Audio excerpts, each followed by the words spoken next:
Vegeta é com certeza o personagem mais complexo de Dragon Ball. Um guerreiro orgulhoso, implacável e amargo, que leva sobre os seus ombros o peso de ser o príncipe de uma raça guerreira Saiyajin. E por mais que tenha sofrido incontáveis derrotas, Vegeta é simplesmente o guerreiro Z que mais matou em todo o Dragon Ball. Sozinho ele eliminou Nappa, Zarbon, Dodoria e todas as forças especiais Ginyu.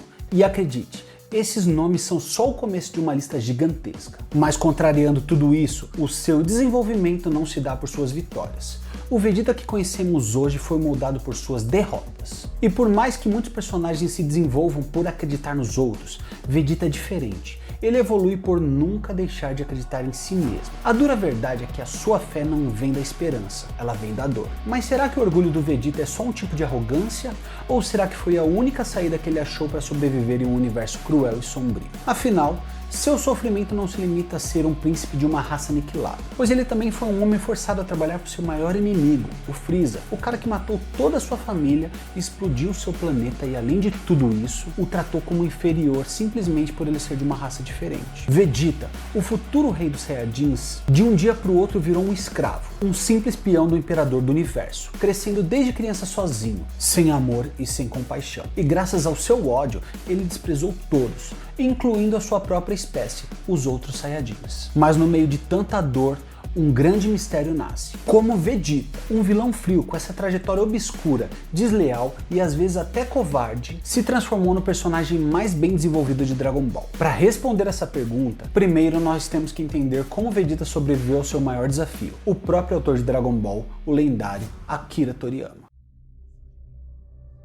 A raça guerreira Saiyajin era a Esparta do universo de Dragon Ball, e lá os homens e mulheres nasciam prontos para lutar, forjados para a guerra, com um instinto de batalha animalesco e cruel. E no planeta chamado Vegeta, nasce um príncipe com o mesmo nome, chamado Vegeta IV. E claro que os Saiyajins não eram heróis, eles eram mercenários da galáxia, que enviavam seus bebês recém-nascidos para planetas razoavelmente fracos, com um simples objetivo, que essa criança domine o inimigo para que seu reino pudesse vender e lucrar com o planeta destruído e cheio de escravos sobreviventes. Essa referência é extremamente parecida com a história do Superman, só que no caso quem cai na Terra é o Goku, mas sua missão não foi cumprida porque ele bateu sua cabeça muito forte e perdeu todas as suas memórias, incluindo a instrução de dominação global. Então a missão era simples. Vegeta, um Saiyajin nobre que era mais poderoso graças à sua classe superior, é enviado à Terra para finalizar a tarefa que o Goku não fez, a mando do Império controlado por Frieza. E este é o primeiro arco de Dragon Ball Z. E por mais que os Saiyajins sejam realmente os grandes vilões dessa primeira saga, nesta mesma saga conseguimos entender alguns aspectos emocionais muito importantes em cada um dos personagens. Mas claro, nosso foco aqui é o Vegeta. Cruel, sádico e implacável. Vegeta só se importava com força, mas não qualquer força. Ele só se importava com a sua própria força. Mas desde o começo ele não era como um vilão comum de Dragon Ball, que se movimentava pela maldade. Como Frieza, Piccolo Daimao e até o próprio Buu, ele se movia por um senso distorcido de justiça. Em seu subconsciente ele acreditava ter o potencial inigualável pelo simples fato de ter fé. Uma fé cega, mas com propósito. E o seu objetivo era simples: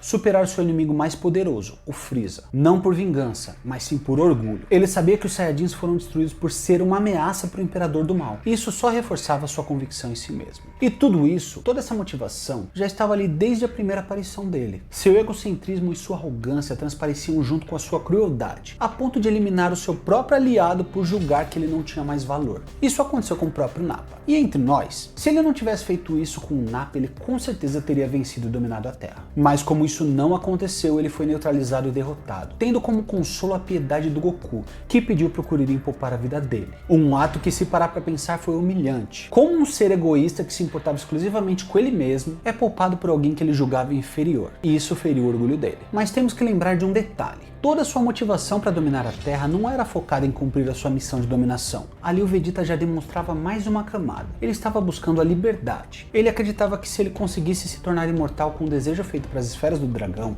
ele poderia derrotar o Frieza, e assim se tornando o ser mais poderoso do universo. Mas claro que isso daí não deu certo. Porém, analisando mais profundamente, Vegeta tem uma postura que lembra um termo chamado Super-Homem, criado por Nietzsche, um filósofo nascido em Hocken, na Prússia, em 1844. Esta tese explica que o conceito ideal para elevar a humanidade era o desenvolvimento individual de pessoas mais dotadas e fortes. A meta era elevar o homem e não a humanidade, ou seja, focar no poder do indivíduo. A característica dominante dessa tese, o super-homem, seria o amor à luta e ao perigo. deixando a felicidade para a maioria, pois o super-homem caberia o dever de elevar-se, além dos limites estabelecidos pela normalidade. Pois nada era mais terrível do que a supremacia das massas. E pode parecer um conceito absurdo, mas esse estilo de pensamento não busca aprovação, ele busca superação. E graças a esse tipo de pensamento, Vegeta tem como base da sua fé uma negação de tudo que o mundo impôs a ele. Ele acredita em si mesmo porque ninguém nunca acreditou. Mas por ironia, o seu excesso de orgulho e confiança fez com que ele perdesse a luta contra os terráqueos, ao eliminar seu aliado que seria útil. Tudo simplesmente por acreditar ter um poder superior naquele momento. Mas quem se importaria com isso já que seu fim estava próximo? Pelo menos era isso que o autor imaginava. Em uma entrevista para Daizenshu,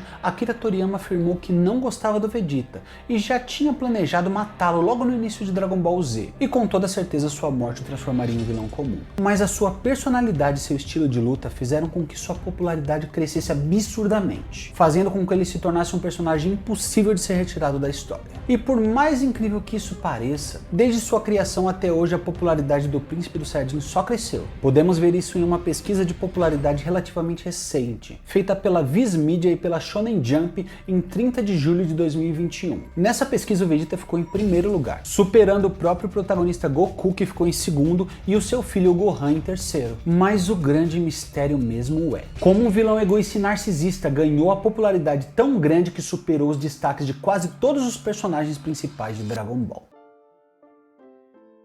Muitos podem afirmar que o sucesso do Vegeta vem do seu estilo brutal de luta e também da sua personalidade badass, mas eu penso diferente. Eu acredito que o Vegeta fez sucesso por ele ser um grande perdedor. E você não entendeu errado. Vegeta foi derrotado pelos Terráqueos, superado pelas forças especiais Ginyu e humilhado pelo Freeza. E nada gera mais conexão que a dor. O maior exemplo disso é a emoção de revolta quando o Vegeta é torturado de maneira humilhante pelo Freeza, quando seus esforços são frustrados e toda sua convicção vai pelo ralo. E assim ele deixa escorrer o seu orgulho junto com as suas lágrimas que deslizam pelo seu rosto. As lágrimas de um príncipe derrotado e humilhado, que não sente nada além da dor de ser insuficiente. E esse momento, essa jornada faz com que torçamos por ele, simplesmente porque entendemos que ele também era uma vítima de todo aquele mundo. Um órfão solitário que não recebeu nada além de hostilidade. E sim, o seu estilo de luta é agressivo e charmoso, mas a sua humanização é algo inesperado e extremamente bem construído, fazendo com que todos nós torçamos para que ele um dia consiga ser o mais forte. Pelo menos eu torço por isso. Mas mesmo sendo muito emocionante, o lado mais humano do Vegeta não é a sua frustração. Na verdade, o lado mais humano do Vegeta é a sua fé. Pode parecer loucura, mas sim, o aspecto mais forte de Vegeta é a sua fé. E ela é sem dúvida a sua qualidade mais cativante. E esta fé o leva diretamente à sua redenção. Mas o que é fé? Na Bíblia existe uma definição clara e objetiva. Em Hebreus capítulo 11, versículo 1, diz assim: a fé é o firme fundamento das coisas que se esperam e a prova das coisas que não se veem. Ou seja, a fé é ter a certeza absoluta de algo que não pode ser visto. Desde quando ele era um capanga do Freeza até a luta contra o Majin Buu, Vegeta sempre acreditou que poderia vencer. Ele sempre acreditou nele mesmo. Uma fé lapidada por um alto respeito e orgulho. Faz com que ele acredite em si mesmo simplesmente porque ninguém nunca acreditou. E essa fé se materializa em planos ousados, como juntar as esferas do dragão para se tornar imortal, ou em algo mais profundo, como se tornar o lendário Super Saiyajin, mesmo sem ele nunca ter visto um antes. E toda essa fé fez com que ele de degrau em degrau ficasse muito mais forte. E mesmo ao ser superado inúmeras vezes em poder pelo próprio Goku, ele nunca se diminuiu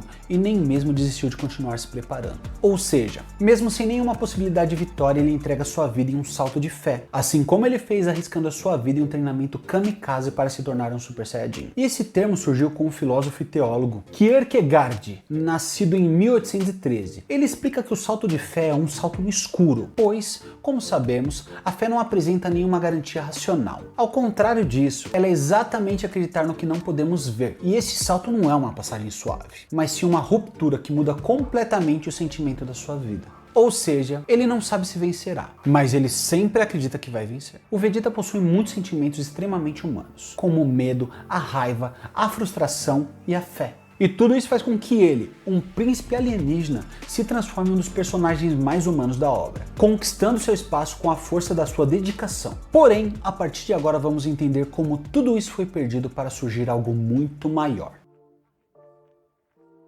Vegeta, uma criança que perdeu seu pai, seu planeta e sua liberdade ainda muito novo, iniciou sua trajetória em Dragon Ball como um dos principais vilões da saga do Saiyajin. Foi humilhado por seu inimigo na saga de Namekusei-jin e ganhou a sua segunda chance no final dessa mesma saga, após ser revivido pelas esferas do dragão. Mas por mais que ele se esforce, a frustração sempre o alcançou. Por mais que ele nunca tivesse perdido uma luta direta contra o Goku, isso mesmo, ele nunca perdeu pro Goku. Seu nível de poder sempre foi superado sim, sendo impedido de definir qualquer uma das sagas que ele participou. Isso se repete na saga do Freeza e na saga do Cell, onde o Vegeta começa a se adaptar até uma vida comum pro Dragon Ball, claro. Mas na saga do Majin Buu, seu desenvolvimento e redenção é concluído de maneira perfeita. Muitos anos se passam, o Vegeta, um lobo solitário lapidado por sangue e combates, constitui uma família. E ele se casa com a Bulma e tem um filho chamado Trunks. Claro que isso não é uma novidade forte, porque o Trunks do futuro já tinha dado um spoiler na saga do Cell. Mas por mais que ele surgisse lá, não tínhamos visto um lado paternal do Vegeta. E claro, ainda não vamos analisar isso. A grande verdade é que a sua obsessão em ser o mais forte ainda estava em seu interior, fazendo com que ele tivesse uma crise de identidade. E isso é muito interessante. O psicólogo alemão Erik Erikson, que nasceu em 1902, criou esse termo e explica que uma crise de identidade é um momento da vida em que o indivíduo começa a buscar respostas sobre a sua natureza, sobre a natureza do seu ser e a busca por sua identidade. E assim como falamos aqui, o Vegeta teve uma virada de rumo na sua vida, mas uma coisa que nunca mudou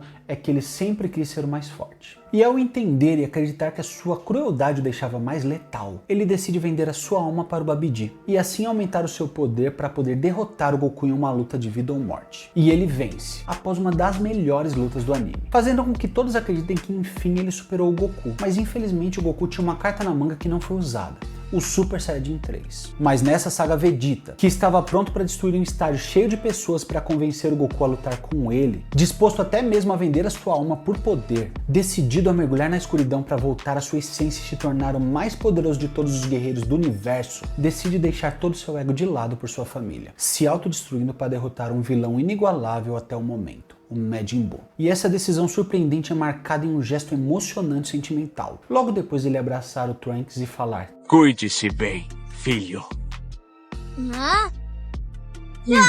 Ele se autodestrói com todo o poder do seu Ki, levando junto o seu inimigo. Ele se sacrifica e, enfim, se transforma em um verdadeiro herói. Aquele que passou a vida inteira falando que não precisava de ninguém, revela que sua fé ampliou, que agora ele acredita em algo maior do que ele mesmo. Agora ele acredita em sua família e está disposto a não ser mais um indivíduo solitário, e sim um pai. Analisando em detalhes, neste momento a gente percebe que por mais que o motivo principal dele seja sua família, que ele construiu naquele planeta, e especificamente a Bulma e o Trunks, ele decide salvar toda a Terra, sacrificando sua vida em troca de paz para todos, em troca do bem da sua esposa e filho, e tudo isso mesmo sendo influenciado pelo M do Babidi. Ou seja, seu amor superou tudo, incluindo a sua própria maldade. E com certeza a gente poderia citar mais alguns momentos que mostram como o Vegeta atingiu sua redenção, como ao decidir se fundir com Goku através dos brincos Potaro, se transformando no Vegito para salvar todos os Super Buu. Mesmo que essa fusão seja irreversível, ele aceitou sabendo que deixaria de existir como indivíduo naquele momento. Ou seja, no mesmo arco ele se sacrificou 2 vezes. E ainda arriscou a sua alma para distrair o Buu na grande luta final. Ou até mesmo mais tarde, ao enfrentar o Bills, porque o deus da destruição deu um tapa na esposa dele, a Bulma. Nesse momento o Vegeta explode em fúria sem pensar, e por um instante supera o próprio Goku em força bruta. E tudo isso, toda essa construção e desenvolvimento foi dada até o momento sem nenhum mestre. Tudo graças a uma única coisa: sua determinação. Sem dúvidas, o Vegeta é o melhor exemplo de fé em Dragon Ball. Afinal, quando tudo ao seu redor desmoronar, você ainda vai acreditar em si mesmo? Ele vai. Então agora eu vou fazer uma outra pergunta. Como podemos reunir toda essa trajetória do anti-herói mais amado dos animes em um só conceito?